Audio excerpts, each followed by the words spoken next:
একবার এক স্বামী আর স্ত্রী দুজনে ঝগড়া লেগেছে, স্বামী স্ত্রীর ঝগড়ায় বেচারা স্বামী দুর্বল হয়ে গেছে, স্বামীর স্ত্রীর সামনে আর পেরে উঠছে না পারিয়া শেষ পর্যন্ত বলল, ঠিক আছে, তোমার মতো দাজ্জাল মার্কা বউর সাথে আমি আর থাকবো না, আমি চললাম, আমি এবার বিদেশেই চলে যাব, দেশেই থাকবো না।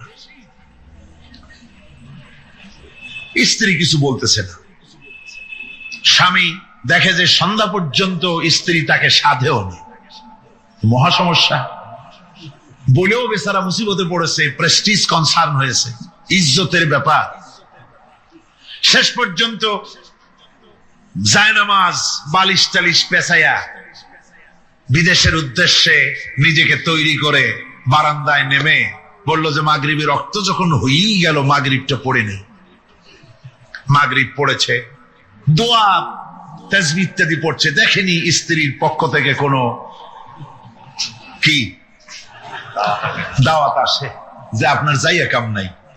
তো স্ত্রী বেচারিও বুঝে ফেলেছে তার স্বামীর দৌরত্ব কত দূর, সেই জন্য সেও আর কিছু ক্ষয় টয় না। এসা রক্ত যখন হয়ে গেছে তখন বিড়বিড় করে স্বামী বেচারা বলছে, মানুষ নাকাউয়ার জাত, সন্ধ্যার আগে ছিলাম কোথায় আর এখন আসলাম কোথায়। বউ ঘরে বসে কয় যে বুঝছি, আর যাওয়া লাগবে না বিদেশে। ঘরের থেকে বারান্দায় নামি তুমি বলো মানুষ না কাউয়ের জাত, সন্ধ্যায় ছিলা কোথায়, এখন নামছো কোথায়। তোমার আর বিদেশে যায় কাম নাই, তুমি ঘরে এসে মশারির মধ্যে ঢোকো। বুঝলেন?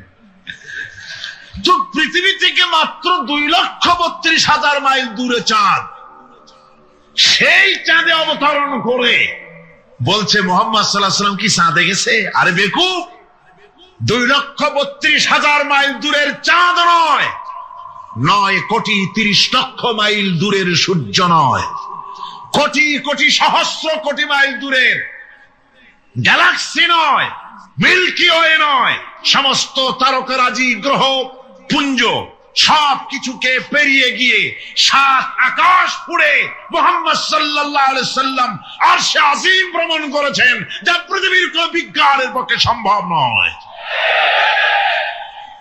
সুতরাং মুহাম্মদ সাল্লাল্লাহু আলাইহি সাল্লাম সর্বকালের সর্বযুগের সব ব্যাপারে শ্রেষ্ঠ মহান ব্যক্তিত্ব। এরপরে আল্লাহ রাব্বুল আলামিন বলছেন, وَخَلَقْنَاكُمْ أَزْوَاجًا, আমি তোমাদের নারী এবং পুরুষের জোড়া পয়দা করেছি। অর্থাৎ এই পৃথিবীতে আল্লাহ রাব্বুল আলামিন মানুষের একটি সেক্স পয়দা করেন নাই, দুটি প্রকার করেছেন, একটি হচ্ছে নারী আর একটি পুরুষ। এই নারী আর পুরুষ আল্লাহ পাকের এটি একটি বিরাট কুদরত। এই নারী এবং পুরুষ সৃষ্টি করে পরস্পরের প্রতি আল্লাহ আকর্ষণ সৃষ্টি করেছেন। দুজনের একের প্রতি অপরের আকর্ষণ আল্লাহ পাক নিজেই সৃষ্টি করে দিয়েছেন। ওয়ামিন আয়াতিহি আন খালাকা লাকুম মিন আনফুসিকুম আজওয়াজান লিতাসকুনু ইলাইহা ওয়াজআলা বাইনাকুম মাওয়াদ্দাতাও ওয়া রাহমা। আমার অনেক নিদর্শনাবলীর মধ্যে এটিও একটি নিদর্শন যে আমি তোমাদের থেকে তোমাদের স্ত্রীদেরকে তোমাদের জোড়া পয়দা করেছি। আর কি করেছি, কেন করেছি? লিতাসকুনু ইলাইহা, যাতে করে তোমরা পরস্পরের কাছ থেকে শান্তি, প্রীতি, প্রেম, ভালোবাসা, মহব্বত লাভ করতে পারো। এটা আমার নিদর্শন একটি। কিরকম নিদর্শন? ভিন্ন পরিবেশে লালিতা পালিতা একটি মেয়ে ভিন্ন পরিবেশে লালিত পালিত একটি পুরুষের সঙ্গে যখন বিবাহ হয়ে যায়, আল্লাহ রাব্বুল আলামিন বলেন আমি তখন একের প্রতি অপরের মহব্বত আর ভালোবাসা আমি আল্লাহ তৈরি করে দেই। ওই মেয়েটি জানার কথা না, মেয়েটির বাড়ি হচ্ছে লংলা, শ্রীমঙ্গল, বিয়ে হয়েছে দিনাজপুর। দিনাজপুরের লোকেরা বোয়াল মাছ খায় না, কিন্তু এখানের লোকেরা বোয়াল মাছ খুব পছন্দ করে। কথা বুঝতে পেরেছে? এখানে কথাবার্তা এক রকমের, সেখানের কথাবার্তা আর এক রকমের। এই দুইটা মিলাইয়া খিতে হয়েছে তো খিতে হয়েছে। কথা বুঝলি? এখন উপায়টা কি? অথচ এই দুই স্বামী স্ত্রীর মধ্যে আল্লাহ পাক কি মহব্বত পয়দা করে দেন, একজন আরেকজনের জন্য জীবন দিতে প্রস্তুত হয়ে যায়। সুবহানাল্লাহ পড়েন। আল্লাহ রাব্বুল আলামিন বলেন, ওয়াজআলা বাইনাকুম মাওয়াদ্দাতান, প্রথমে তো ভালোবাসা সৃষ্টি করি, প্রেম সৃষ্টি করি। বিবাহ হওয়ার পর যে ভালোবাসা হয়, বিশেষ উদ্দেশ্যকে সামনে রেখে ওই ভালোবাসা হয়। এরপরে যখন বয়স বাড়তে থাকে, যখন বার্ধক্য আসে, তখন ওই ভালোবাসাটা আর থাকে না যেটা ছিল প্রথম। সেটা আমি ওয়াজআলা বাইনাকুম মাওয়াদ্দাতান ওয়া রাহমা, মাওয়াদ্দা তখন রহমতে পরিণত হয়ে যায়। প্রথমে থাকে একটা প্রেম কেন্দ্রিক ভালোবাসা। পরবর্তী সময় যখন স্বামী বুড়ো হয়ে যায় আর স্ত্রী যখন বুড়ি হয়, তখন আল্লাহ পাক বলেন, আমি উভয়ের মধ্যে সহৃদয়তা, করুণার সৃষ্টি করে দেই। পরস্পরের প্রতি আকর্ষণ তখন আরো বাড়িয়ে দেই। একজন আর একজন ছাড়া চলে না, বুড়ার বুড়ি ছাড়া উপায় থাকে না। ঘরের মধ্যে ফ্রিজ আছে, কালার টিভি আছে, তারপরে সুন্দর বিছানাপত্র আছে, কোনো জিনিসের অভাব নাই বুড়া। হঠাৎ করে বুড়ি একদিন মারা গেল। বুড়ায় কয়, আমি গৃহশূন্য হয়ে গেছি। সব আছে, তারপরেও যে গৃহশূন্য হয়ে গেছি, তার মানে গৃহের প্রাণটাই চলে গেছে।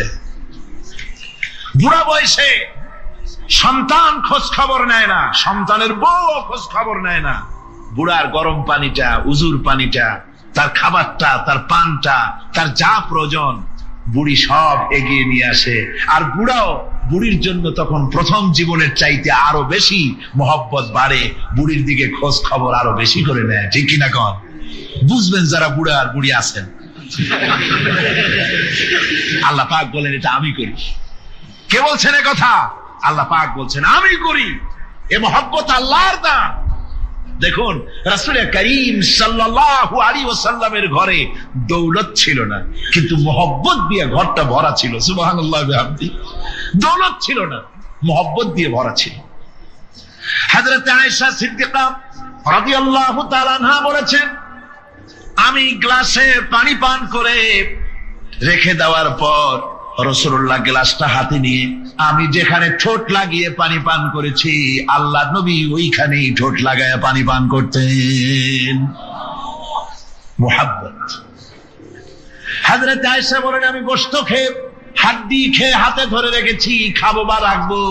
আল্লাহ নবী তখন আমার হাতের থেকে গোশত বা হাড্ডিটা আমার হাত থেকে নিয়ে আমি গোশতের যে অংশে কামড় দিয়েছি, রাসূলুল্লাহ সেখানে মুখ লাগিয়ে খেতেন। দৌলত ছিল না হুজুরের ঘরে এক ফোঁটা, কিন্তু মহব্বত ছিল ঘরটা ভরা। হযরত আয়েশা বলেছেন, রাসূলুল্লাহ কাজ করে কষ্ট করে ঘরের ভিতরে ফিরে যখন দেখেছেন রান্না বান্না সারা হয় নাই, হুজুর ক্ষুধার্ত, অথচ আমার রান্না শেষ হয় নাই, নবীজি রাগ করেন নাই, অসন্তুষ্ট হন নাই, ভুরু কুঞ্চিত করেন নাই, চোখ গরম করেন নাই, বরং আমার কাছে বসে রান্না বান্নায় আমাকে আল্লাহর নবী, বিশ্ব নবী মুহাম্মদ রাসূলুল্লাহ সাল্লাল্লাহু আলাইহি ওয়াসাল্লাম আমাকে সহযোগিতা করেছেন। স্বামী স্ত্রীর ভালোবাসা হচ্ছে স্বর্গীয় নিয়ামত, জান্নাতের নিয়ামত। সুবহানাল্লাহ পড়েন। যেই ঘরে স্বামী আর স্ত্রীর মধ্যে সাপ আর বেজির সম্পর্ক, দাঁড় কুমড়োর সম্পর্ক, এই ঘরটা যতই বিদেশি আধুনিক সৌন্দর্যের উপকরণাদি দিয়ে ভরপুর থাকুক না কেন, এই ঘরটা, এই বিল্ডিংটা জাহান্নামের টুকরা। ঠিক না? আর স্বামী স্ত্রীর যদি ভালোবাসা থাকে, তাহলে ঘরটা যদি কুড়ে ঘর হয়, তারপরেও সে ঘরটা হচ্ছে একটা জান্নাতের টুকরা। অনেক স্ত্রী আছে স্বামীর সাথে মহব্বত নাই, উল্টো পাল্টা কারবার। ওই রকম এক স্বামীর কাছে খবর আসছে যে আপনি তো এই গ্রামের মাতবাড়ি করেন, বিচার আচার করতেছেন, আপনার বউ তো গোসল করতে গিয়ে পড়ে গেছে নদীর মধ্যে। তো লোকটা দৌড় দিয়েছে, দৌড়ে গেছে, যায় কয় যে কোন জায়গায় পড়ছে, কয় যে এইখানে পড়ছে। লোকটা তখন জোয়ারের পানি যাচ্ছিল এইদিকে, লোকটা দৌড় দিছে উল্টা দিকে। লোকেরা কয় যে মিয়া, তোমার বউ পড়েছে এইখান থেকে জোয়ারের পানি এদিকে যায়, তুমি উল্টা দৌড়াও কেন? মাতবার বলছে যে দেখো, এটা হচ্ছে আমাদের ইন্টারনাল অ্যাফেয়ার্স, এটা তার স্ত্রীর দিকে প্রেম ভরে ভালোবাসা ভরে তাকায়, আর স্ত্রীর হাতকে প্রেম আর ভালোবাসার সাথে যদি স্ত্রীর হস্ত ধারণ করে, কিতাবে এসেছে স্বামী এবং স্ত্রীর উভয়ের সগীরা গুনাহ আল্লাহ রাব্বুল আলামিন মাফ করে দেন। আল্লাহ পাক বলছেন, আমি তোমাদের থেকে তোমাদের জোড়া, তোমাদের স্ত্রীদেরকে পয়দা করেছি এবং পরস্পর পরস্পরের প্রতি ভালোবাসা এবং মহব্বত সৃষ্টি করে দিয়েছি। আজকে কথা উঠেছে সমাজে, আজকে কথা উঠেছে নারীর অধিকার নিয়ে। বলা হচ্ছে ইসলাম নারীকে, নারীর অধিকার ক্ষুণ্ণ করেছে। বলে না? বলে কিনা বলেন?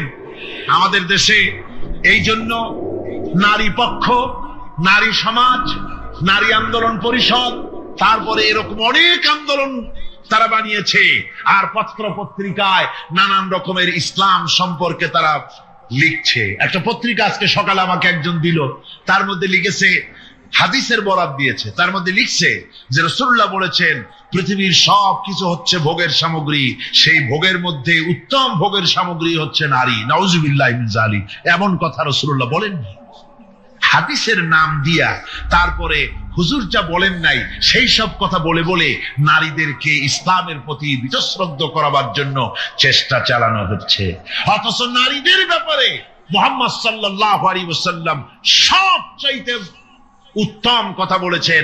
এত সুন্দর কথা পৃথিবীতে আর কেউ বলে নাই, আর কেউ বলে নাই। নারী আজ অধঃপাতিতা, নির্যাতিতা। এই নির্যাতন থেকে, অধঃপতন থেকে নারীকে কে রক্ষা করতে পারে? ইসলাম। জোরে বলেন, কে পারে? কেবলমাত্র ইসলাম পারে, আর কেউ পারে না। নারী যখন তাদেরকে মেয়ে হয়েছে শোনা মাত্র তার বাপ তাকে মাটির নিচে পুঁতে রাখত, আছাড় মেরে মেরে ফেলে দিত, যখন তাদেরকে কবর দিয়ে দিত জীবিত অবস্থায়, সেই সময় রাসূলুল্লাহ এসে নারীদের সম্মান দিলেন, মর্যাদা দিলেন। রাসূলুল্লাহ বললেন, আমার কাছে তিনটা জিনিস প্রিয়, একটি হচ্ছে নামাজ, একটি হচ্ছে সুগন্ধি, আর একটা হচ্ছে স্ত্রী। নারীর যখন কোনো মর্যাদা নাই, তখন নারীর মর্যাদা হুজুর দিলেন। যখন কন্যা সন্তান হওয়া আভিজাত্যের বিপরীত, কন্যা সন্তান হওয়া পুরুষের জন্য একটা অপমানকর। এখন আমাদের সমাজেও আছে, স্ত্রী গর্ভবতী হয়েছে, বন্ধুদের কাছে বলে ফেলেছে আগেই, সন্তান হয়ে গেছে, কিন্তু কোন খোঁজ খবর নাই। বন্ধুরা একদিন হঠাৎ জিজ্ঞেস করে, তোমার স্ত্রী গর্ভবতী হয়েছে? তারপরে তা তো অনেক দিনের কথা, কি হইল তা তো বললা না। কয় যে আশা তো করছিলাম হবে ছেলে, কিন্তু হয়েছে মেয়ে, সেই জন্য আর টেলিফোন করা, খবর দেওয়া জরুরত বোধ করিনি।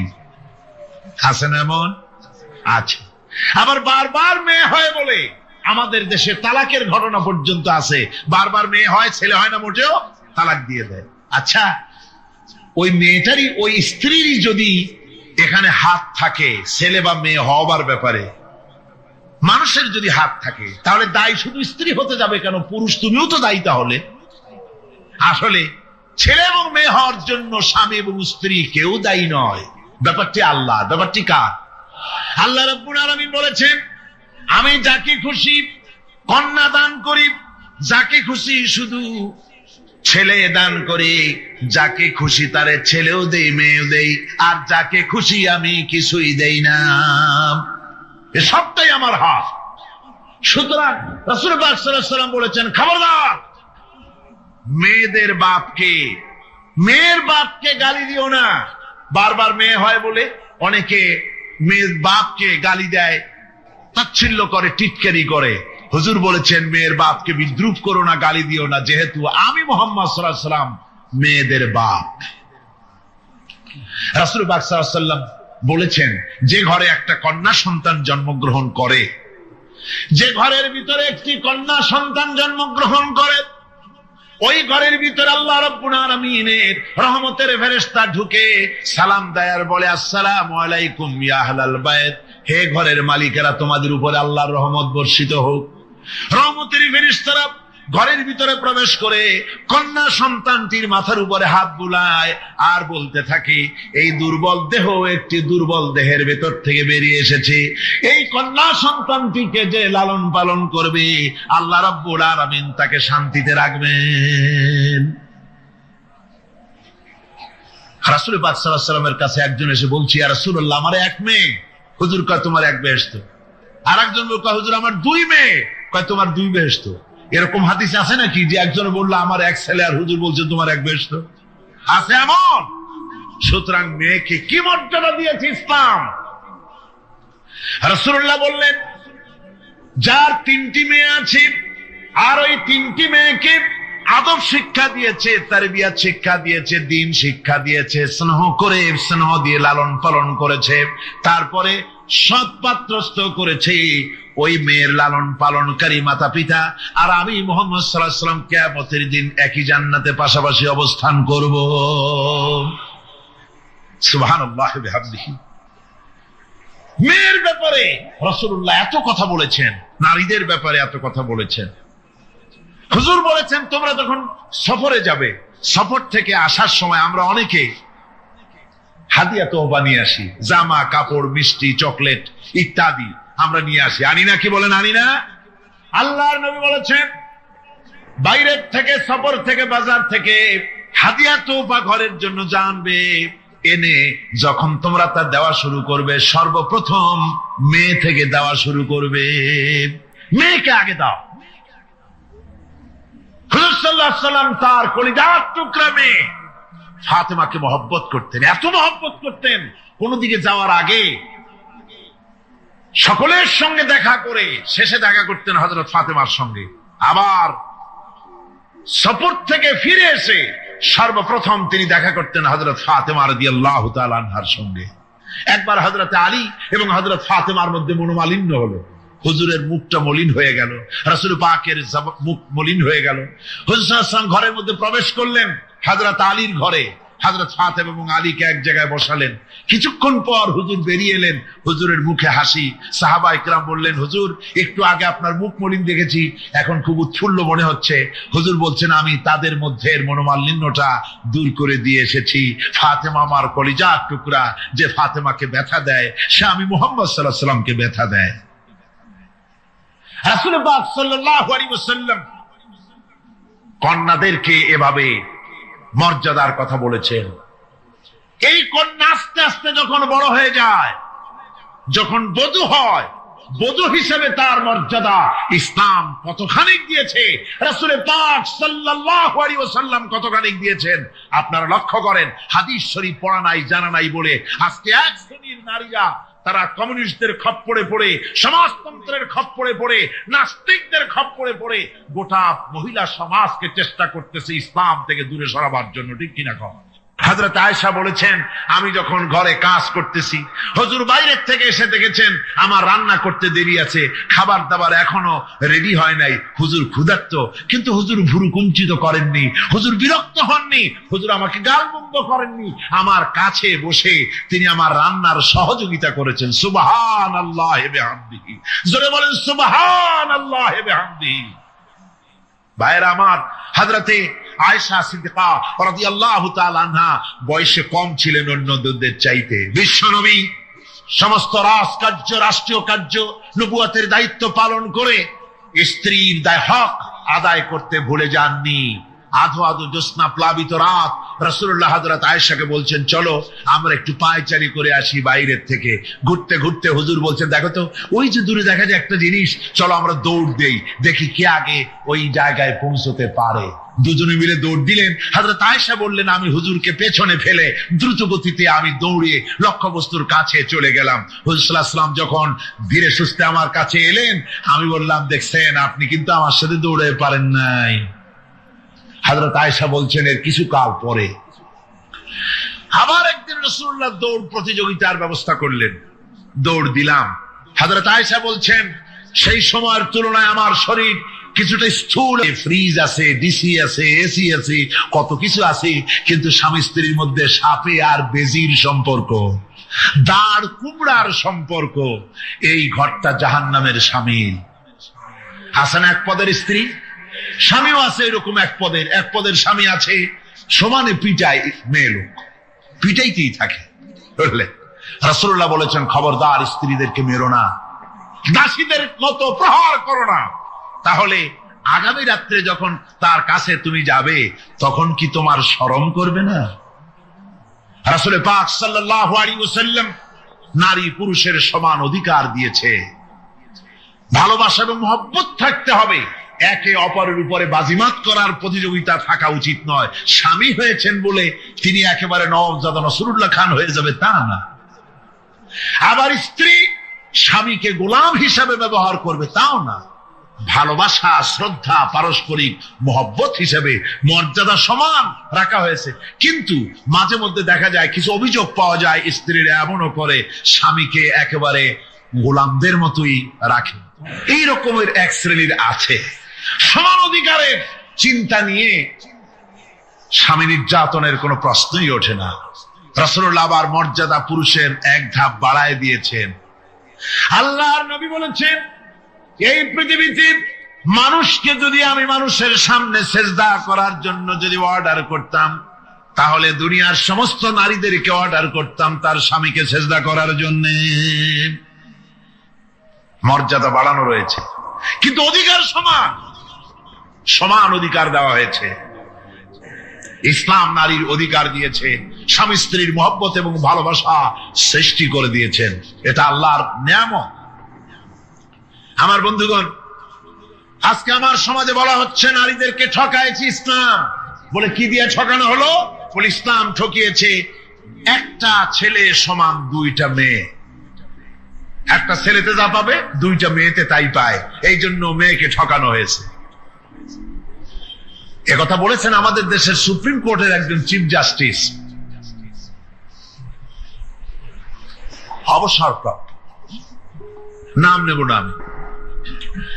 তো আমরা এটা শোনার পরে বললাম যে বাংলাদেশ পৃথিবীর দ্বিতীয় বৃহত্তম মুসলিম দেশ, এই দেশের সুপ্রিম কোর্টের চিফ জাস্টিস হয়ে কোরআন সম্পর্কে জ্ঞান এত নগণ্য, এত কম, এত পুয়ার। তার জ্ঞানের এই বহর দেখে আমাদের শুধু করুণাই হয়। কোরআনে কারীমের এক জায়গায় তিনি দেখেছেন এক ছেলে সমান দুই মেয়ে, কিন্তু মেয়েকে যে আরো অনেক জায়গা থেকে দেওয়া হয় তা কি লক্ষ্য করো নাই? ছেলে তো এক জায়গায় পিতার কাছ থেকে বোনের ডাবল পেল, বোনের তুলনায় বেশি পেল এক জায়গায়, কিন্তু বোনকে মেয়েকে অনেক জায়গা থেকে আল্লাহ দেওয়ার ব্যবস্থা করেছেন।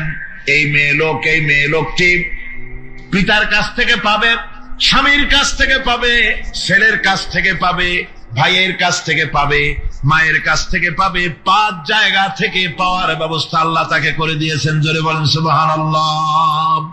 5 জায়গা থেকে তার পাওয়ার ব্যবস্থা আছে। এক জায়গায় একটু ছেলেকে বেশি দিয়েছে দেখেই তার চোখ কালা হয়ে গেছে। আল্লাহর উপরে কমেন্ট করতেছে, নাউযুবিল্লাহি মিন যালিক। নারীকে ইসলাম সবচাইতে বেশি অধিকার দিয়ে তাকে প্রতিষ্ঠিত করেছে, সবচাইতে বেশি অধিকার তার। সব জায়গায় তাকে প্রতিষ্ঠিত করা হয়েছে। নারীদেরকে মহারণা দেওয়া ফরজ করে দেওয়া হয়েছে। নামাজ রোজা যেমন ফরজ, মহারণা দেওয়া তেমন কি? সেই মহারণা আজকাল বাঁধা হয়, বিশেষ করে রাজধানীতে, শহর সমূহে মহারণা বাঁধে। যত বেশি টাকা ততই সুনাম নাকি হয়। সেই জন্য জিজ্ঞেস করা হয়, মেয়ের বিয়েতে মহারণা কত হলো? কয় মহারণা হচ্ছে 5,73,793 টাকা 75 পয়সা। বাবা, আদায় করে না কিন্তু মোটেও, ফাঁকি দেওয়ার ব্যবস্থা সব। সোনা দিলাম এত, খাওয়াইলাম এত, বাকি সব ইদিক সিদিক। মনে রাখবেন মুসলমানেরা, মহারণা দেওয়া নামাজ রোজার মতোই অবশ্য পালনীয় একটি কর্তব্য আল্লাহ রাব্বুল আলামিন করে দিয়েছেন। কোন স্বামী যদি মহারণা ধার্য করার পর যদি আদায় না করেন, স্ত্রী যদি স্বেচ্ছায় মহারণার টাকা মাফ না করে দেয়, তাহলে কিয়ামতের দিন ওই স্বামীকে আল্লাহর দরবারে জিনাকারের কাতারে দাঁড়াতে হবে। ইল্লা সাওম, রোজা ছাড়া। নবীজি বলেছেন, রমজান মুবারকে কেউ যদি একটি নফল কাজ আদায় করে, একটি নফল ইবাদত করে, অন্য মাসের একটি ফরজ আদায় করার সওয়াব আল্লাহ পাক নামায়ে আমলে দিয়ে দিবেন। রমজান মুবারকে কেউ যদি একটি ফরজ আদায় করে, অন্য মাসের 70টি ফরজ আদায় করার মতো সওয়াব আমলনামায় আল্লাহ দিয়ে দিবেন। সুবহানাল্লাহ। এই মাস আমাদের সামনে। আল্লাহু আকবার বলি, আল্লাহু আকবার বলি, আলহামদুলিল্লাহ।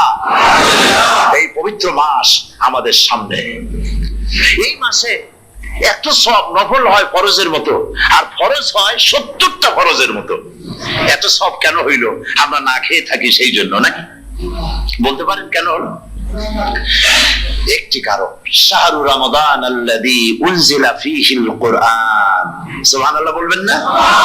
এই রমজান মাস হচ্ছে সেই মাস যে মাসে আল্লাহ রাব্বুল আলামিন কোরআনে কারীমকে নাজিল করেছেন।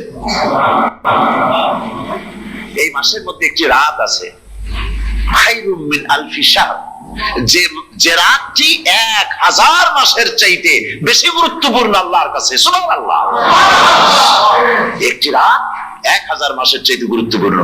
1000 মাস ক্যালকুলেটর দিয়ে হিসাব করলে দেখা যায় যে 1000 মাসে 83 বছর 4 মাস হয়।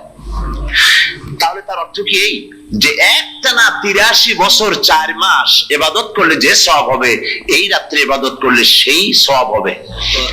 হতে পারে, এরকম হতে পারে, কিন্তু ব্যাখ্যাটা কি? ব্যাখ্যাটা হচ্ছে আরবিতে আলফুন শব্দ দিয়ে 1000 বোঝানো হয় না। আরবিতে যখন আলফুন বলা হয় তাহলে বোঝা যায় সংখ্যাধিক্য, বিপুল সংখ্যা, হাজার হাজার হাজার হাজার, থাউজেন্ডস এন্ড থাউজেন্ডস। এইটাকে বোঝানোর জন্য আরবিতে ব্যবহার করা হয় আলফুন, হাজার হাজার। তাহলে আল্লাহ কি বোঝাতে চাচ্ছেন?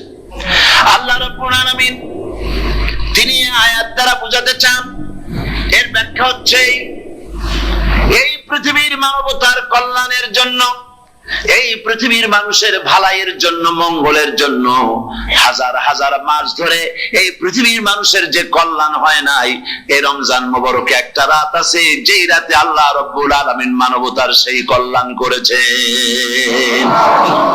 সেই কল্যাণ কি দিয়ে করেছেন? শাহরু রমাদান আল্লাযী উনজিলা ফীহিল কোরআন, কোরআন নাযিল করে পৃথিবীর মানুষকে সেই কল্যাণ আল্লাহ দিয়েছেন। সুবহানাল্লাহ। প্রতি রমজান মোবারকে হযরতে জিবরাইল আসতেন, হুজুরকে বলতেন, হুজুর আপনি তেলাওয়াত করেন, আমি শুনি, যতটুক নাজিল হয়েছে পড়েন।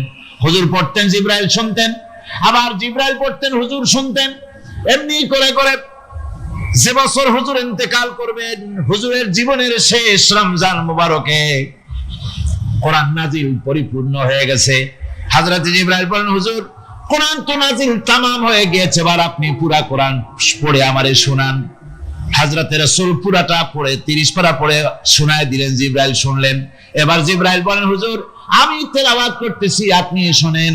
হযরতে জিবরাইল 30 পারা পড়লেন, হুজুর শুনলেন। আবার হযরত জিবরাইল বলেন, হুজুর আবার আপনি পড়েন। হুজুর পড়লেন, জিবরাইল শুনলেন, আবার জিবরাইল পড়লেন, হুজুর শুনলেন।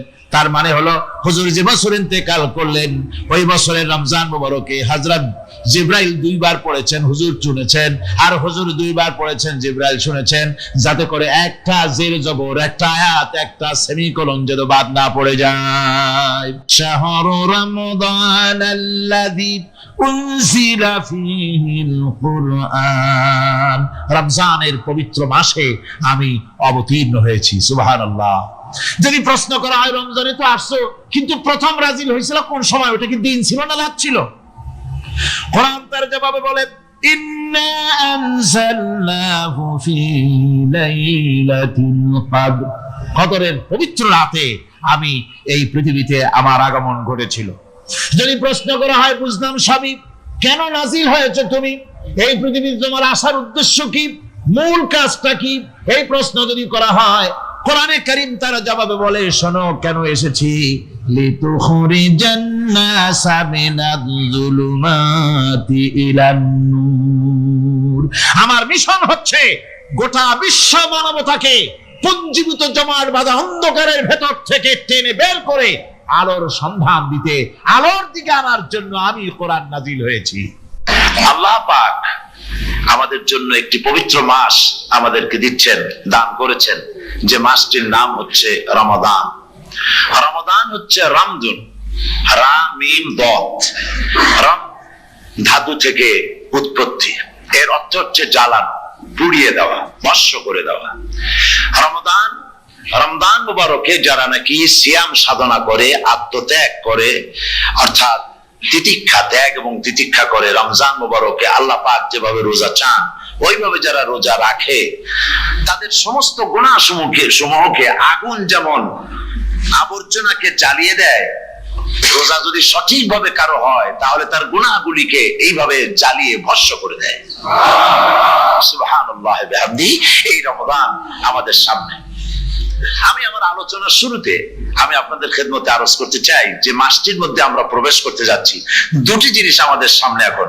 একটি হচ্ছে আমরা মাহে রমজানকে ইস্তেকবাল করতে যাচ্ছি, মাহে রমজান আমাদের সামনে।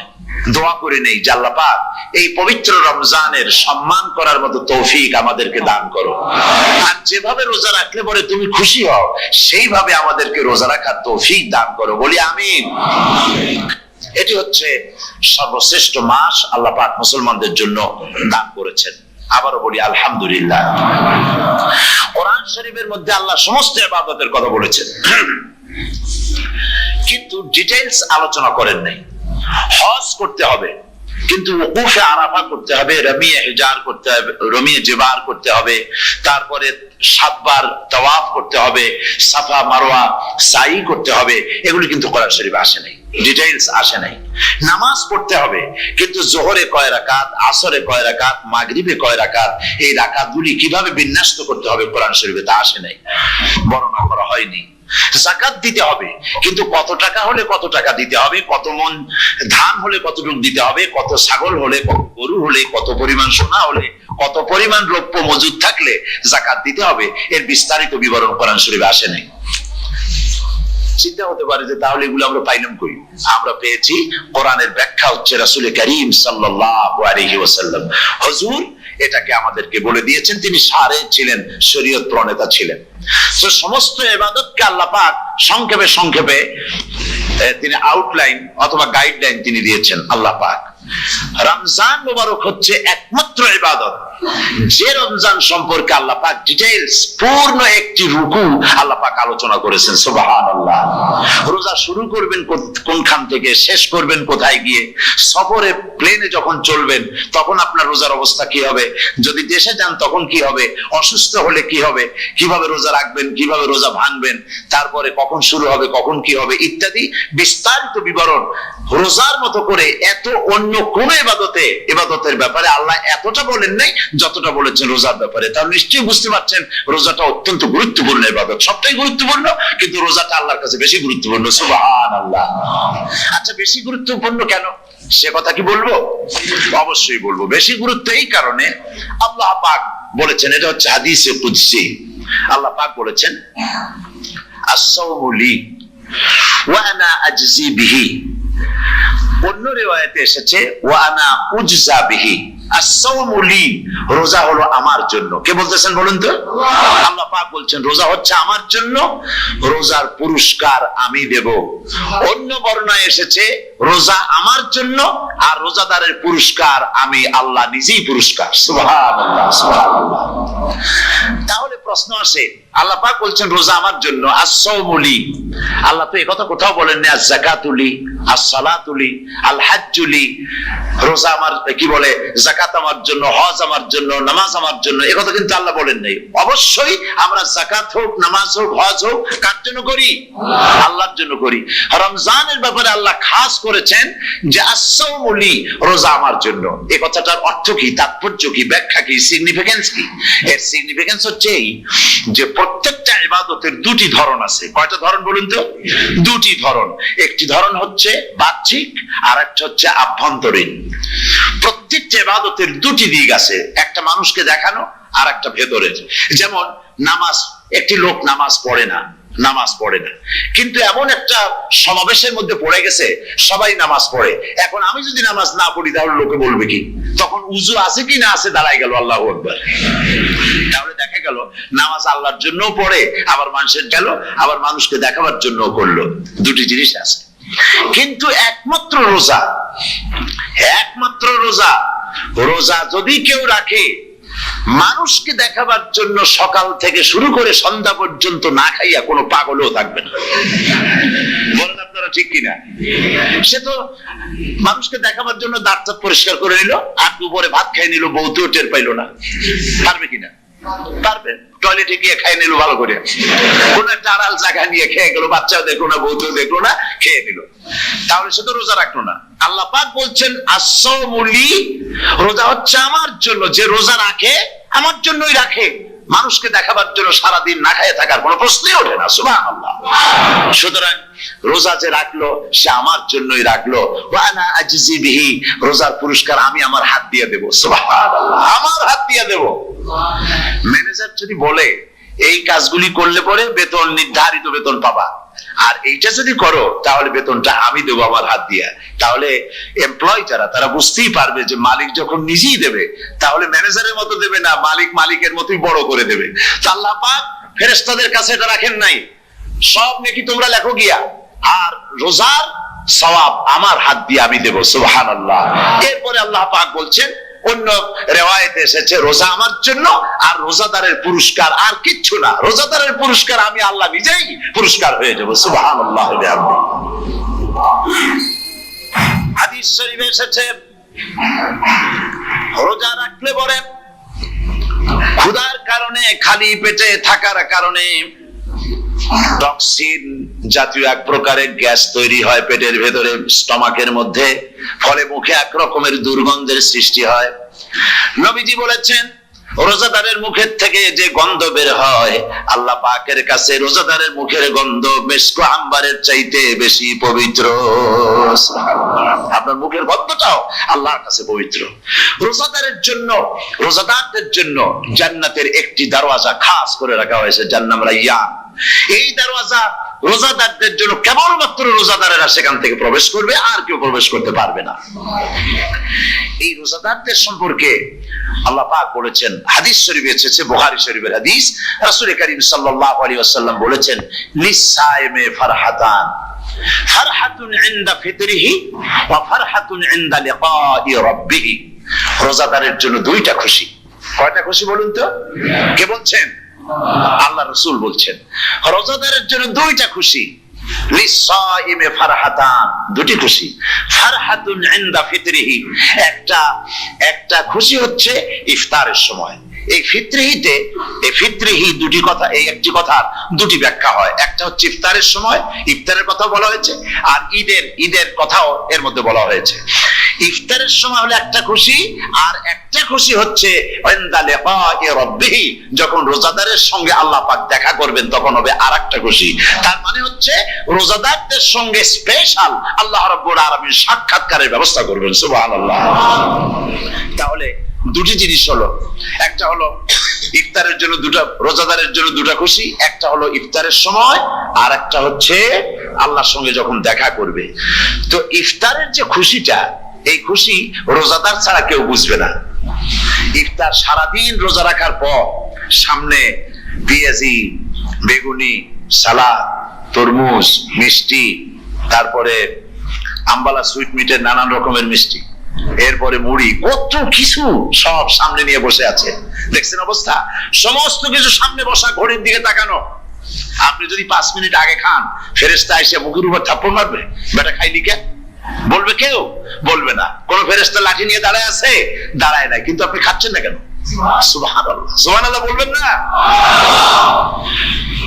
অন্তত 1500 বছর আগে আল্লাহ রাব্বুল আলামিন নির্দেশ করে রেখেছেন, সূর্য সাদা হওয়া থেকে, পূর্ব দিগন্ত সাদা হওয়া থেকে শুরু করে পশ্চিম দিগন্তে যখন কালো হয়ে কালো রেখা দেখা দেবে, যখন মাগরিব হয়ে যাবে, সূর্যাস্ত যাবে, ততক্ষণ পানাহার আর স্ত্রী সম্ভোগ থেকে বিরত থাকো।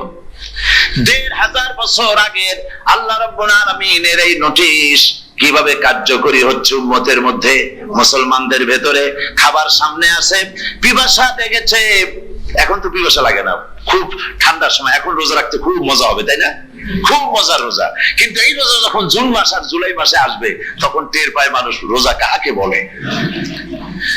প্রচন্ড পিপাসা, সামনে সব খাবার পড়ে আছে, একটা খাবারের দিকে রোজাদারের হাত যায় না, ঘড়ির দিকে তাকায় আর চুপ করে বসে বসে আল্লাহর জিকির করতে থাকে। আল্লাহ কয় ফেরেশতারা, দেখ এই বান্দা বানাইতে নিষেধ করছিলি, সুবহানাল্লাহ। আল্লাহ খুশি হয়ে যান। রোজাদার অপেক্ষা করতে থাকে, ঠিক যখন কাটায় সময়টা এসে গেছে, তখন আল্লাহর নাম করে খুরমা দিয়ে পানি দিয়ে ইফতার শুরু করে দিল। আল্লাহ পাক খুশি হয়ে গেলেন। এই যে ইফতার, সারাদিন রোজা রেখে ইফতার করায় যে মজা, রোজা রাখলো না এরকম লোকেও কিন্তু ইফতার করে না? পুরান ঢাকায় আছে, ঢাকা তো কয়েকটা এলাকা আছে, পুরান ঢাকার লোকেরা নাকি বলে যে যারা রোজা রাখে না তারা বলে যে রোজা না রাখে একরকম পাপ করছি, আর ইফতার না করে কবিরা গুনাহ করবো নাকি, ইফতার তো করাই লাগবে। তো খুব মজা করে ইফতার করে তারা। তো সারাদিন রোজা রেখে পেঁয়াজি ছোলা বুট মুড়ি খাওয়ায় যে মজা, সারাদিন ভাত খাইয়া তারপরে ইফতারের শরীক হওয়া, ছাগলে ঘাস খাইলে যেমন লাগে ওইরকম তার মুখে লাগে, এই মজা পাবে না।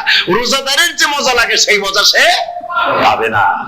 সারা মাস রোজা থাকার পর, আল্লাহর হুকুম মেনে সারা রাত রোজা রাখার পর, তারপরে ঈদের দিনে জামা কাপড় পরিষ্কার করে শেরওয়ানি গায়ে লাগাইয়া পাঞ্জাবি পরে আতর মেখে এরপরে ঈদের জামাতে যখন দাঁড়ায় যায়, সে যে মজা পায়, সারা মাস রোজা রেখে ঈদের জামাতে গিয়ে সে যে মজা পায়, যে রোজা রাখলো না ঈদের দিনে খুব জামা পাজামা সেন্ট এগুলো মেখে টেকে প্রথম কাতারে গিয়ে দাঁড়ায় গেছে, ও সেই মজা পাবে না। ওর মনের মধ্যে একটা চোর ভাব থেকেই যায়। সে মনে মনে ভাবে এই জামাত আমার না, জোর করে আসছি, এখানে দাঁড়াবার যোগ্যতা আমার নাই। মনের মধ্যে সে একটা অপরাধী ফিল করে, সে ফিল করতে থাকে। সুতরাং রোজাদারের জন্য দুইটা খুশি, একটা হচ্ছে ইফতারের সময়, আর একটা খুশি হবে যখন আল্লাহ তাদেরকে দেখা দেবেন। সুবহানাল্লাহ। এই রোজা আল্লাহ পাক দান করেছেন। আচ্ছা, কি জন্য রোজা আমাদের দিলেন? এই জন্য দিয়েছেন যে একটা মাস পৃথিবীর মুসলমানরা না খেয়ে থাকুক দিনের বেলায়, ওই না খেয়ে থাকার যে খাবারগুলি বাঁচবে এগুলি আল্লাহ অন্য কোন এলাকার মানুষদের খাওয়াবেন নাকি? এই জন্য করেছেন রোজা, এই জন্য করেন নাই। রোজার ফজিলত আল্লাহর নবী বলেছেন, রমজান মুবারকের এত ফজিলত, মানুষ যখন কোন ইবাদত করে আল্লাহ পাক সেই ইবাদতের নেক আমলের সওয়াব 10 থেকে শুরু করে 700 পর্যন্ত বাড়ায় দেন। 10 থেকে শুরু করে 700 বাড়ায় দেন, ইল্লা সাওম, রোজা ছাড়া। নবীজি বলেছেন, রমজান মুবারকে কেউ যদি একটি নফল কাজ আদায় করে, একটি নফল ইবাদত করে, অন্য মাসের একটি ফরজ আদায় করার সওয়াব আল্লাহ পাক নামায়ে আমলে দিয়ে দিবেন। রমজান মুবারকে কেউ যদি একটি ফরজ আদায় করে, অন্য মাসের 70টি ফরজ আদায় করার মতো সওয়াব আমলনামায় আল্লাহ দিয়ে দিবেন। সুবহানাল্লাহ। এই মাস আমাদের সামনে, আল্লাহু আকবার বলি, আল্লাহু আকবার বলি, আলহামদুলিল্লাহ।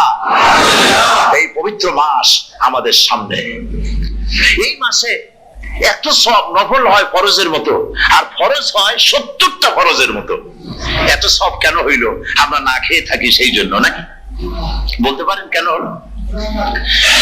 একটি কারণ, শাহরু রমাদান আল্লাযী উনজিলা ফীহিল কুরআন। সুবহানাল্লাহ বলবেন না? এই রমজান মাস হচ্ছে সেই মাস যে মাসে আল্লাহ রাব্বুল আলামিন কোরআনে কারীমকে নাযিল করেছেন। এই মাসের মধ্যে একটি রাত আছে, খায়রুম মিন আলফি শাহর, যে রাতটি 1000 মাসের চাইতে বেশি গুরুত্বপূর্ণ আল্লাহর কাছে। সুবহানাল্লাহ। একটি রাত 1000 মাসের চাইতে গুরুত্বপূর্ণ। 1000 মাস ক্যালকুলেটর দিয়ে হিসাব করলে দেখা যায় যে 1000 মাসে 83 বছর 4 মাস হয়। তাহলে তার অর্থ কি এই যে একটানা 83 বছর 4 মাস ইবাদত করলে যে সওয়াব হবে, এই রাত্রে ইবাদত করলে সেই সওয়াব হবে? হতে পারে, এরকম হতে পারে, কিন্তু ব্যাখ্যাটা কি? ব্যাখ্যাটা হচ্ছে, আরবিতে আলফুন শব্দ দিয়ে 1000 বোঝানো হয় না। আরবিতে যখন আলফুন বলা হয় তাহলে বোঝা যায় সংখ্যাধিক্য, বিপুল সংখ্যা, হাজার হাজার হাজার হাজার, থাউজেন্ডস এন্ড থাউজেন্ডস। এইটাকে বোঝানোর জন্য আরবিতে ব্যবহার করা হয় আলফুন, হাজার হাজার। তাহলে আল্লাহ কি বুঝাতে চাচ্ছেন? আল্লাহ রাব্বুল আলামিন তিনি আয়াত দ্বারা বুঝাতে চান এর ব্যাখ্যা হচ্ছে এই পৃথিবীর মানবতার কল্যাণের জন্য, এই পৃথিবীর মানুষের ভালাইয়ের জন্য, মঙ্গলের জন্য হাজার হাজার মাস ধরে এই পৃথিবীর মানুষের যে কল্যাণ হয় নাই, এই রমজান মোবারকে একটা রাত আছে যেই রাতে আল্লাহ রাব্বুল আলামিন মানবতার সেই কল্যাণ করেছে। সেই কল্যাণ কি দিয়ে করেছেন? শাহরুর রমাদান আল্লাযী উনজিলা ফীহিল কোরআন, কোরআন নাযিল করে পৃথিবীর মানুষকে সেই কল্যাণ আল্লাহ দিয়েছেন। সুবহানাল্লাহ। বন্ধুগণ, কোরআন, কোরআন কি নিয়ামত আমাদের কাছে! সেই নিয়ামতকে আমরা চিনলাম না, আমরা বুঝতে পারলাম না কত বড় নিয়ামত আল্লাহ আমাদের দান করেছেন। এই কোরআন যেন আপনি শুনতে পারেন, পড়তে পারেন, বুঝতে পারেন, সেই জন্য আল্লাহ রাব্বুল আলামিন শরিয়াত কি সুন্দর ব্যবস্থা করেছে।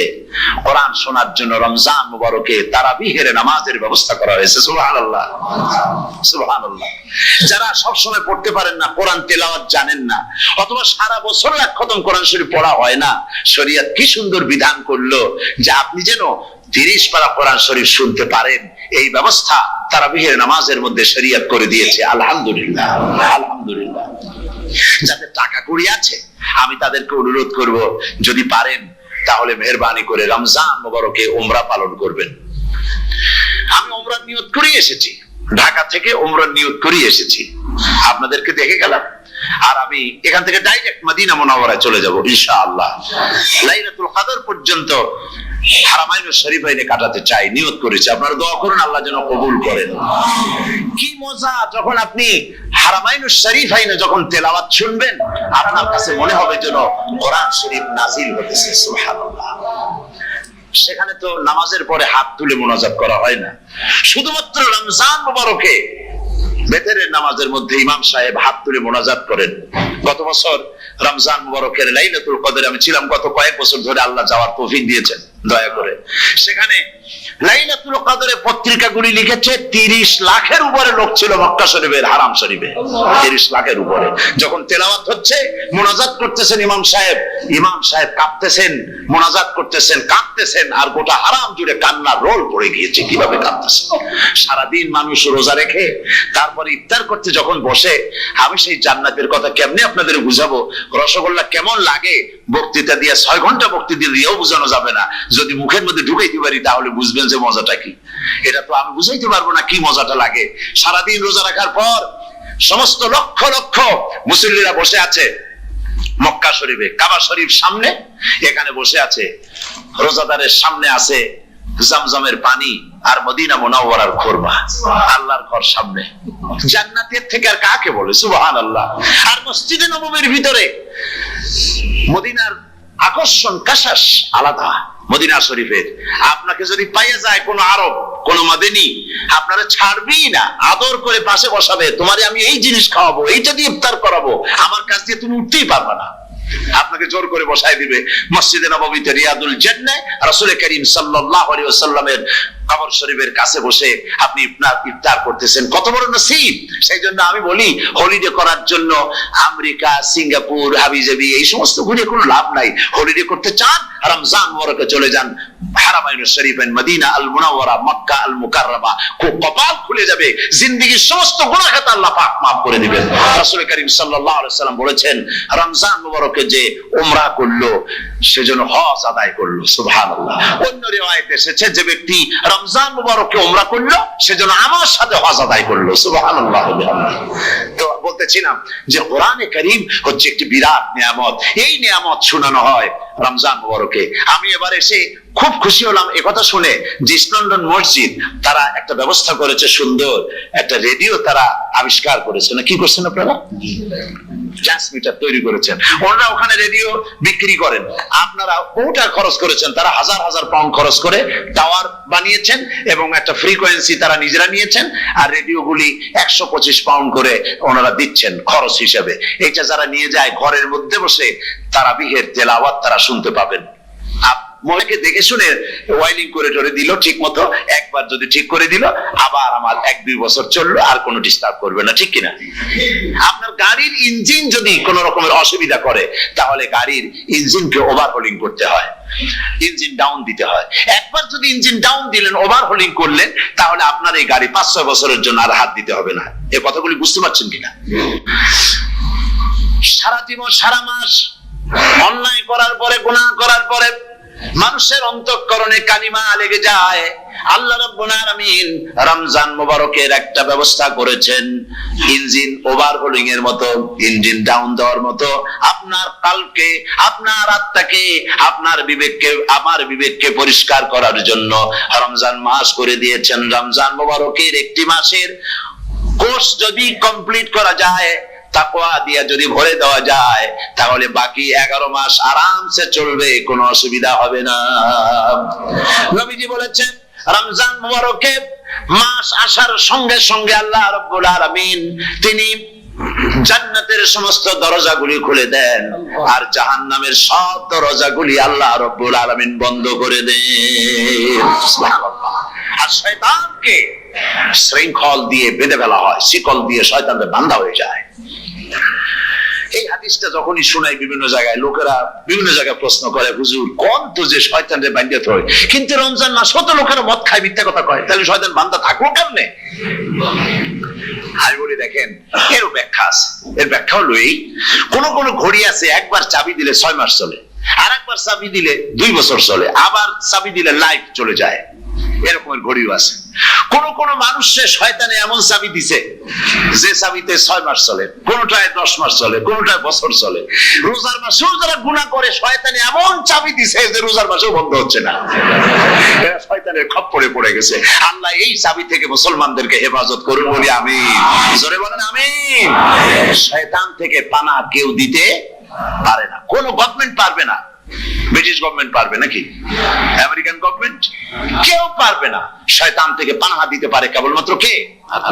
ওই আল্লাহ রাব্বুল আলামিন আমাদেরকে শিখায় দিয়েছেন, শয়তানের ওয়াসওয়াসা থেকে আমার কাছে পানাহ চাও। আউযু বিল্লাহি মিনাশ শাইতানির রাজিম। বিতাড়িত মরদুদ শয়তানের ওয়াসওয়াসা থেকে পানাহ চাই, আল্লাহর কাছে পানাহ চাও। আল্লাহ পাক বলেন আমি পানাহ দিতে পারি শয়তানের ওয়াসওয়াসা থেকে। শয়তান থেকে আশ্রয় একমাত্র সিকিউরড, নিরাপত্তা পেয়েছেন আল্লাহর পয়গম্বরেরা। সুবহানাল্লাহ। আম্বিয়া আলাইহিমুস সালাম তারা আল্লাহ কর্তৃক নিয়ন্ত্রিত, শয়তানের ক্ষমতা নাই পয়গম্বরদের কাছে যাওয়া। চতুর সীমানার ভেতরে শয়তান প্রবেশ করে কোন নবীকে ওয়াসওয়াসা দিতে পারবে না, বলি সুবহানাল্লাহ। এই জন্য শয়তান থেকে বেঁচে যাওয়া, শয়তানের ওয়াসওয়াসা থেকে বাঁচা খুবই কঠিন। সেই জন্য আল্লাহ পাক বলছেন শয়তানকে বেঁধে রাখা হয়, জান্নাতের সমস্ত দরজা খোলা, জাহান্নামের সমস্ত দরজা বন্ধ হয়ে যায়। এই নিয়ামতের মাস আমাদের সামনে।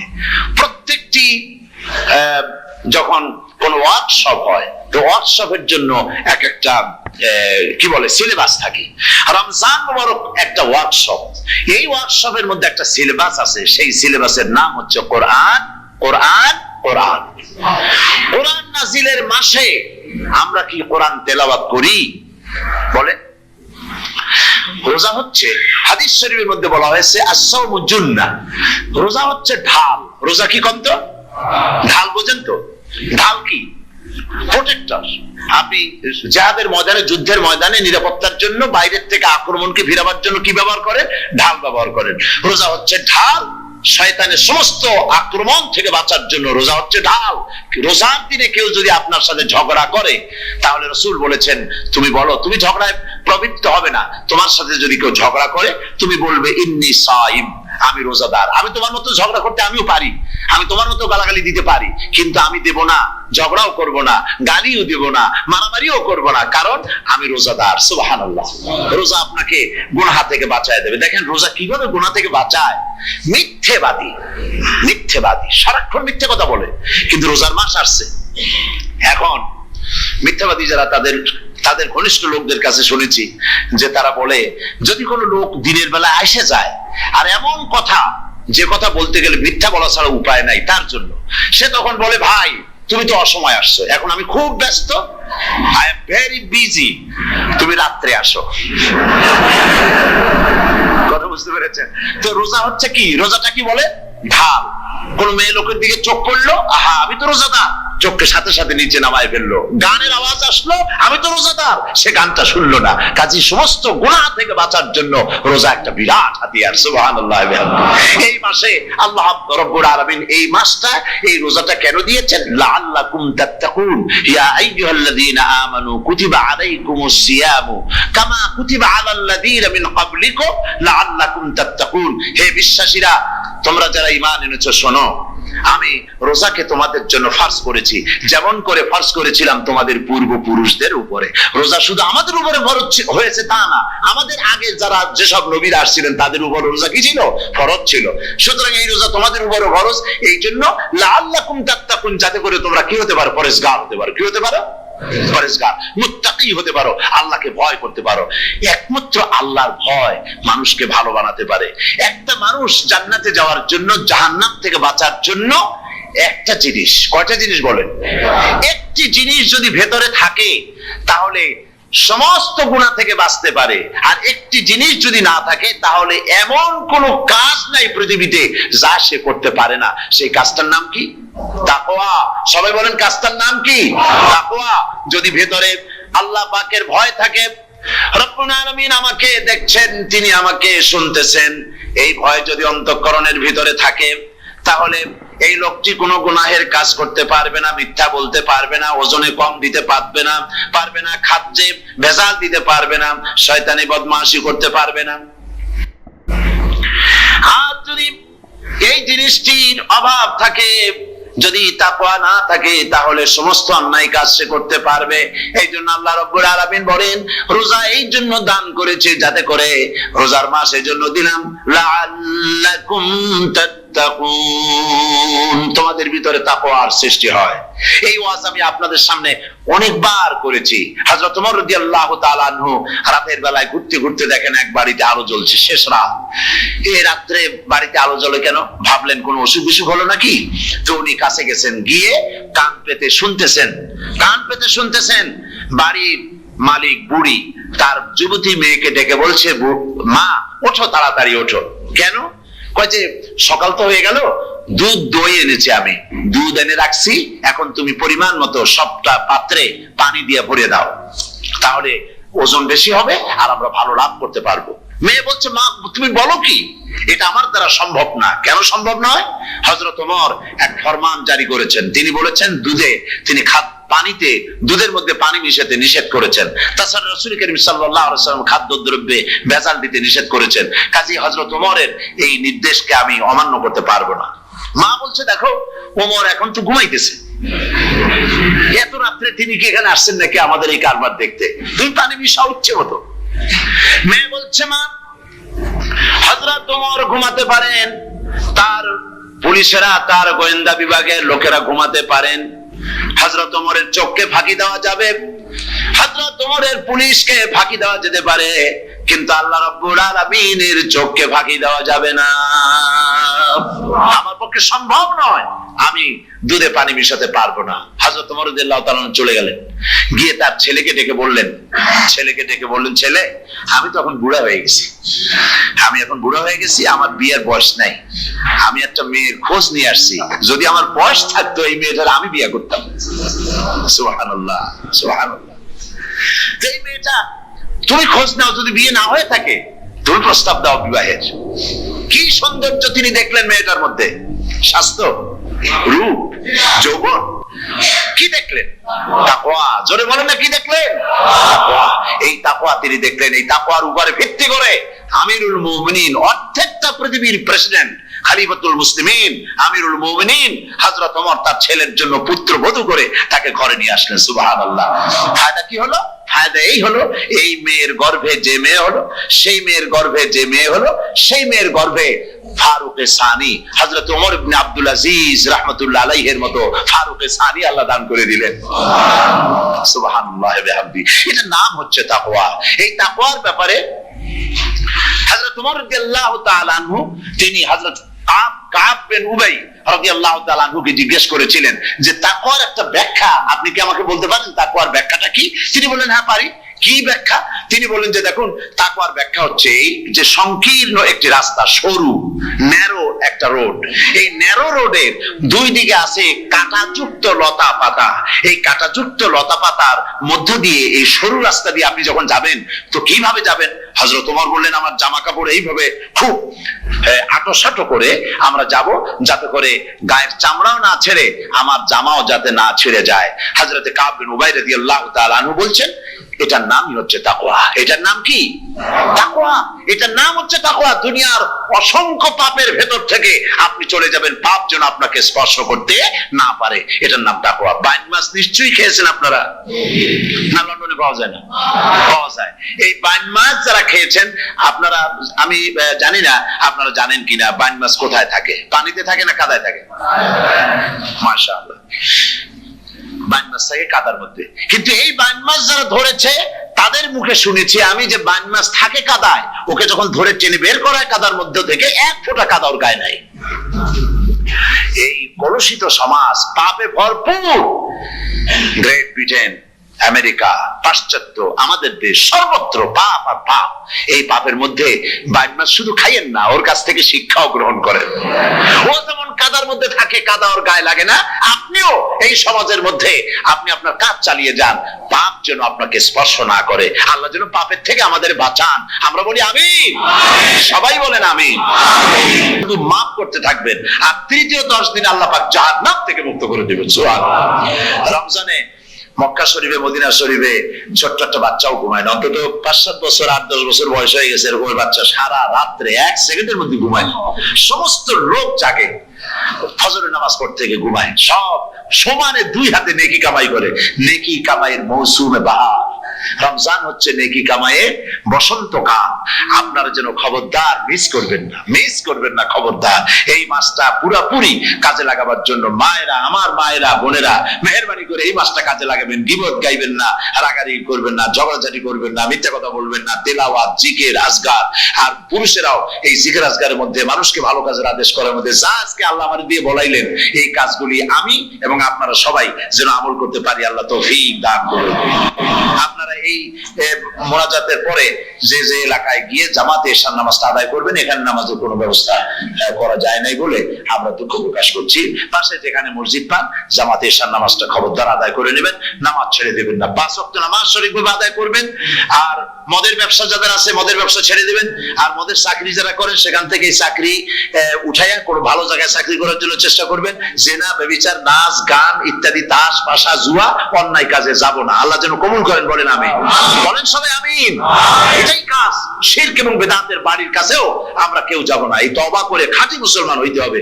আমরা কতদিন বাঁচবো জানি না। আল্লাহ পাক যেন আমাদেরকে ঈমানের সাথে রাখেন। যাদের মুখে দাড়ি নাই, আল্লাহ পাক তাদের মুখে দাড়ি লাগায় দিক, বলি আমিন। আপনারা চেষ্টা করেন, চেষ্টা করেন রাসূলের এই সুন্নতটা আমল করার জন্য। যেহেতু আমরা মারা যাবো, আর চিরদিন বাঁচবো না, তো আল্লাহ রাসূলের কাছে কেমনে আমরা আমাদের চেহারা দেখাবো? জামায়, দাড়িতে, টুপিতে, পর্দায়, মেয়ে লোকদের পর্দা করার মধ্যে, সবটার মধ্যে রাসূলুল্লাহর সুন্নত যেন আমরা আমল করতে পারি। আল্লাহ যেন তৌফিক দেন। হুজুর বলেছেন, হুজুর তো কোনো কলেজে পড়েন নাই, কি বলেন? কলেজে পড়েছেন? কোন কলেজে মাদ্রাসায় পড়াশোনা করেন নাই, অথচ আল্লাহর নবী বলেছেন ইন্নামা বুইস্তু মুআল্লিমান, আমি শিক্ষক হিসাবে দুনিয়ার বুকে প্রেরিত হয়েছি। লেখাপড়া কোথাও করেন নাই, অথচ হুজুর বলছেন আমি শিক্ষক। অর্থাৎ গোটা পৃথিবীর সর্বকালে, সর্বযুগের মহান শিক্ষক হচ্ছেন মুহাম্মদ রাসূলুল্লাহ সাল্লাল্লাহু আলাইহি ওয়াসাল্লাম। শিক্ষা তার মধ্যে পরিপূর্ণ ছিল। আল্লাহ তাকে শিখিয়েছেন, সব কথা তিনি বলেছেন, জ্ঞানের কোনো অভাব তার কাছে ছিল না। তবে হ্যাঁ, অনেকে বলে যে মুহাম্মদ সাল্লাল্লাহু আলাইহি ওয়াসাল্লাম হচ্ছেন সেই পুরানা মধ্যযুগীয় ব্যাপার স্যাপার। ওই মধ্যযুগীয় কোনো কথা আজকের যুগে চলতে পারে না। এটা হলো জ্ঞান বিজ্ঞানের যুগ। আমরা কিছু মঙ্গল গ্রহে যাব করতেছি, চাঁদ দখল করে ফেলেছি সেই কবে, চাঁদে পতাকা উড়ায় ফেলেছি, বাড়িঘর বানাবার জন্য ইট, সিমেন্ট, রড সবকিছু পাঠাবার ব্যবস্থা হচ্ছে চাঁদে। আর মঙ্গল গ্রহে তো আমরা যাব করছি। মুহাম্মদ সাল্লাল্লাহু আলাইহি ওয়াসাল্লাম কি চাঁদে নেমেছেন কখনো? এগুলি বেকুবদের প্রশ্ন। কাদের প্রশ্ন? বেকুবদের প্রশ্ন। আর মিয়া, তোমার বিজ্ঞান তো গেছে শুধু চাঁদে। চাঁদ কদ্দুর?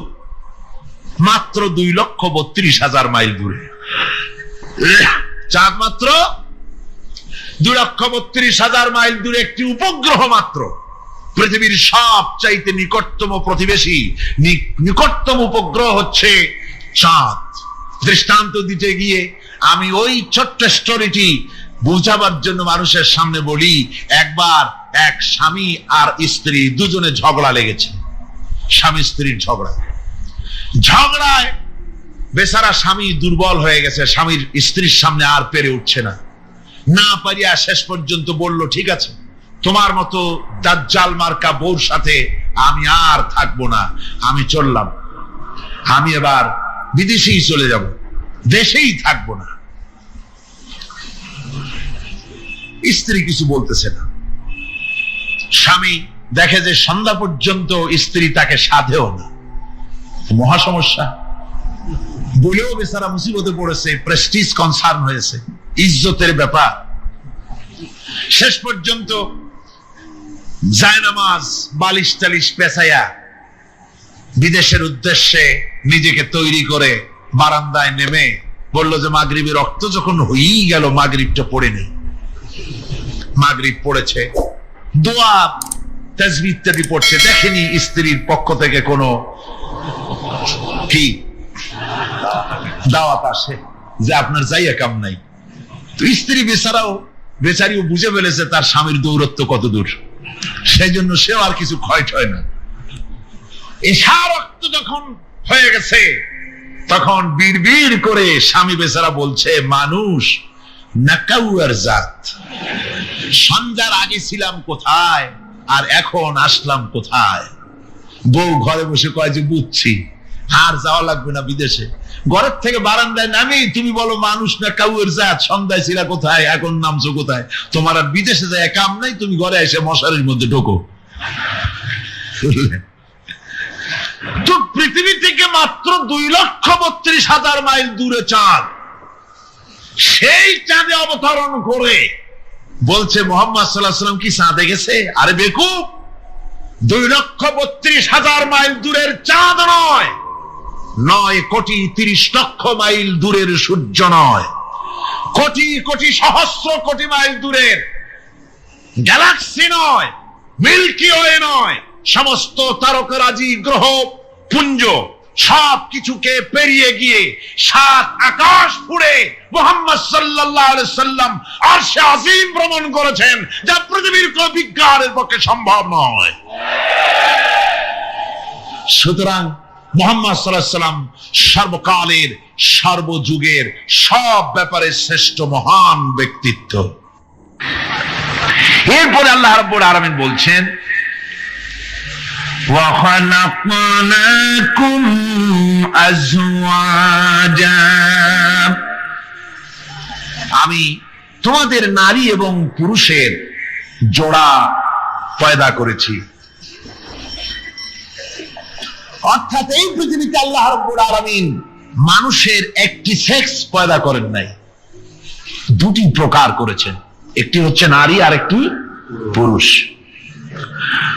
এই নারী আর পুরুষ আল্লাহ পাকের এটি একটি বিরাট কুদরত। এই নারী এবং পুরুষ সৃষ্টি করে পরস্পরের প্রতি আল্লাহ আকর্ষণ সৃষ্টি করেছেন। দুজনের একের প্রতি অপরের আকর্ষণ আল্লাহ পাক নিজেই সৃষ্টি করে দিয়েছেন।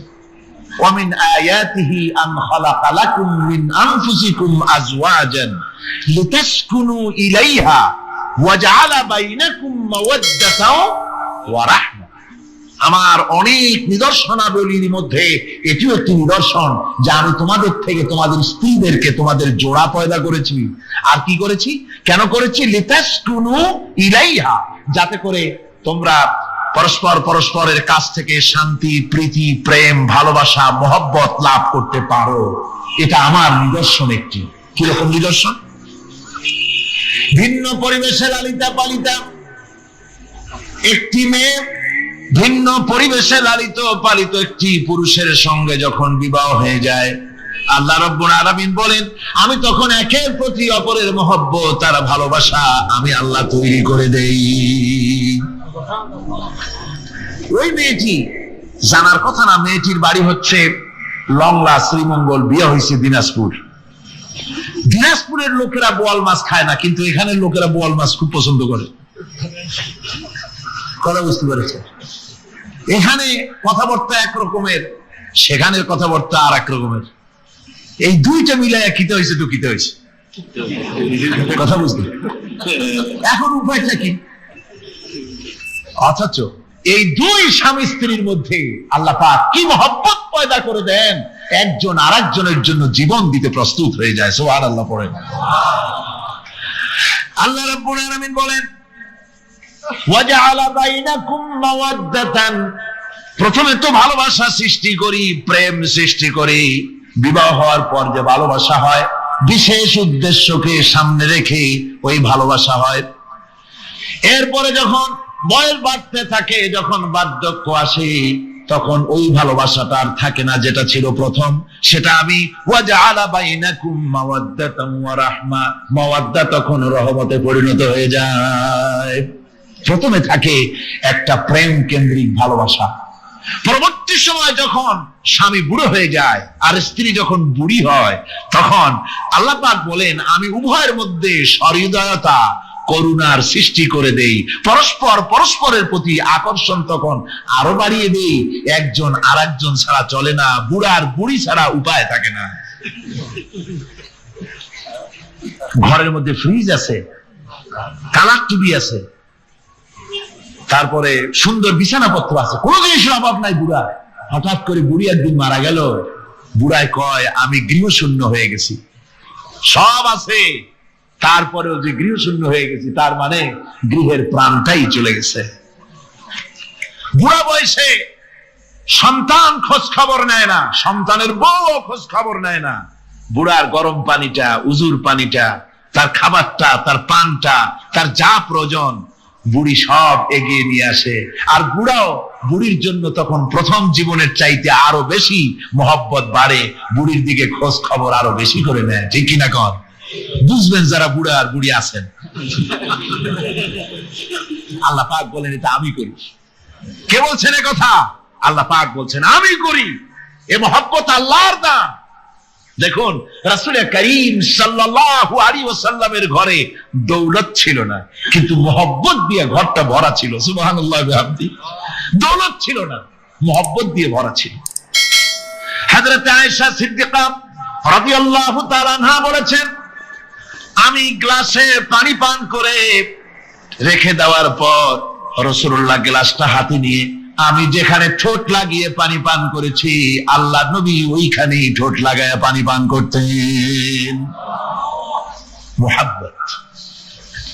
হযরত আয়েশা বলেন, আমি গোশত খেয়ে, হাড্ডি খেয়ে হাতে ধরে রেখেছি, খাবো বা রাখবো। আল্লাহ নবী তখন আমার হাতের থেকে গোশত বা হাড্ডিটা আমার হাত থেকে নিয়ে আমি গোশতের যে অংশে কামড় দিয়েছি, রাসূলুল্লাহ সেখানে মুখ লাগিয়ে খেতেন। দৌলত ছিল না হুজুরের ঘরে এক ফোঁটা, কিন্তু মহব্বত ছিল ঘরটা ভরা।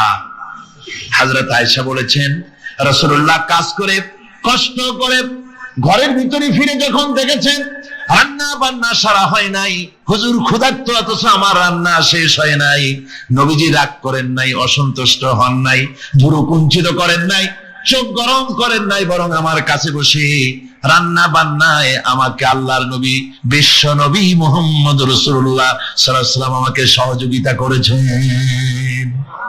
স্বামী স্ত্রী ভালোবাসা হচ্ছে স্বর্গীয় নিয়ামত, জান্নাতের নিয়ামত। সুবহানাল্লাহ পড়েন। যেই ঘরে স্বামী আর স্ত্রীর মধ্যে সাপ আর বেজির সম্পর্ক, দাঁড় কুমড়োর সম্পর্ক, এই ঘরটা যতই বিদেশি আধুনিক সৌন্দর্যের উপকরণ আদি দিয়ে ভরপুর থাকুক না কেন, এই ঘরটা, এই বিল্ডিংটা জাহান্নামের টুকরা। ঠিক না?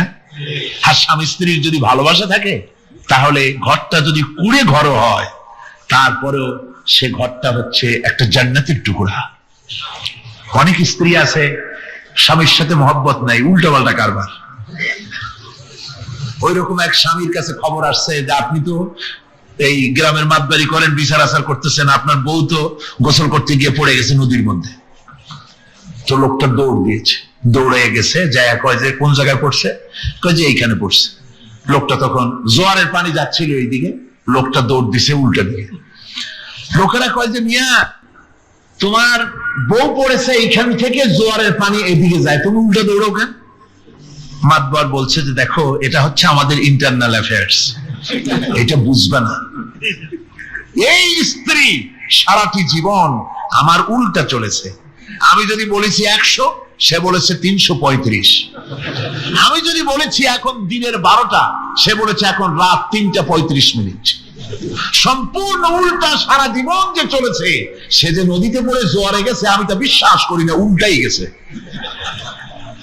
এই রকমের এক শ্রেণী আছে, স্বামী উল্টা থাকে, স্ত্রী উল্টা থাকে, এরকমও হয়। সুতরাং স্বামী এবং স্ত্রীর মধ্যে মহব্বত আর ভালোবাসা, এটি মাবুদের একটি বিরাট নেয়ামত। অন্যের স্ত্রীর দিকে তাকালে কান ভরে, খারাপ নজরে তাকালে জেনার গুনাহ হবে। হাত দিয়া ধরলে কাম ভাবে জেনার